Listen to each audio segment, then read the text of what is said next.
CM Revanth రెడ్డిపై Huzurabad MLA పాడి కౌశిక్ రెడ్డి చేసిన వ్యాఖ్యలపై ఎమ్మెల్సీ బల్మూరి వెంకట్ తీవ్ర స్థాయిలో ఆగ్రహం వ్యక్తం చేశారు. ఈ సందర్భంగా ఎమ్మెల్సీ బల్మూరి వెంకట్ మాట్లాడారు. కనీస అవగాహన లేకుండా కౌశిక్ రెడ్డి మీడియాలో కనిపించేందుకు ఇష్టరీతిన మాట్లాడుతూ ఉన్నారని ధ్వజమెత్తారు.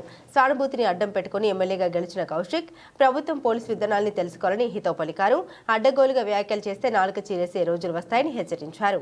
హుజరాబాద్ నియోజకవర్గంలోని ప్రజల సమస్యలు తెలుసుకుని వారికి అందుబాటులో ఉంటామని గెలిపించడం జరిగిందని, అలా కాకుండా ఏదో ఒక రకంగా మీడియాలో ప్రచారం కావాలనే ఉద్దేశంతో అవసరం లేని మాటలు మాట్లాడుతూ రాజకీయం చేస్తున్నారని, అదే తరహాలో మాట్లాడితే సహించేదలేదని హెచ్చరించారు. స్థాయి సీఎం గారి గురించి మాట్లాడే స్థాయి నీది కాదు. ఏదో ఒకటి మాట్లాడితే టీవీలో కనబడతా అని చెప్పి అవగాహన లేకుండా, ఆలోచన లేకుండా ఏది పడితే అది మాట్లాడుతున్నావు.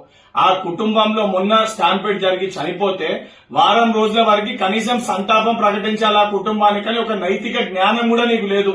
నువ్వు శాసనసభ్యునిగా ప్రొసీజర్ ఏంది, ఏ రకంగా సిస్టమ్ ఫాలో అవుతుంది, పోలీస్ డ్యూటీస్ ఏంది కూడా తెలియకుండా ఏదో ఒకటి ఏది పడుతుంది మాట్లాడితే టీవీలో కనబడతా అని చెప్పి మాట్లాడుతున్నావు. నీ నోటికి ఇదే విధంగా తాళం వేయకుండా అడ్డగోలుగా మాట్లాడితే రేపు పొద్దున నీ నాలుకని చీరేసే పరిస్థితి ఏదైతే తెలంగాణ ప్రజలకు వస్తుంది. ఆమె గౌరవమైన శాసన సభ్యునివి.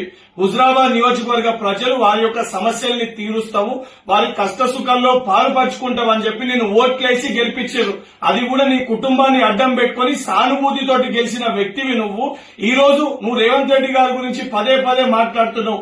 నీకు ఏ రకంగా ప్రొసీజర్స్ రూల్స్ తెలియకపోతే అది సూపర్ స్టార్ గానీ, రాజకీయ నాయకునికి గానీ, లేదా సామాన్య వ్యక్తికి గానీ ప్రొసీజర్స్ రూల్స్ అనేటివి ఒకటే ఉంటాయి. ప్రీమియర్ షోకి పర్మిషన్ ఇచ్చినప్పటికీ అక్కడికి అల్లు అర్జున్ వస్తున్నట్టు ముందు దానికి ఇంటిమేషన్ లేకపోవడం వలన ఒకేసారి క్రౌడ్ రావడం వలన ఆ స్టాంపిడ్ జరిగింది. సంబంధించి ఏదైతే కేసు బుక్ అయిందో ప్రొసీజర్ ప్రకారం పోలీస్ వారి యొక్క డ్యూటీని వారు నిర్వహిస్తున్నారు. దీంట్లో ముఖ్యమంత్రి గాని గవర్నమెంట్ గాని ఏం సంబంధం ఉంటుంది? ఆ కనీస జ్ఞానం నీకు లేకపోతే 80,000 పుస్తకాలు చదివి జ్ఞానం ఉన్న వ్యక్తి మీ పార్టీ అధ్యక్షులుగా కల్వకుంట్ల చంద్రశేఖర్ రావు గారి దగ్గరికి ఫార్మ్ హౌస్ కి వెళ్లి ఒక రోజు ట్రైనింగ్ తీసుకో.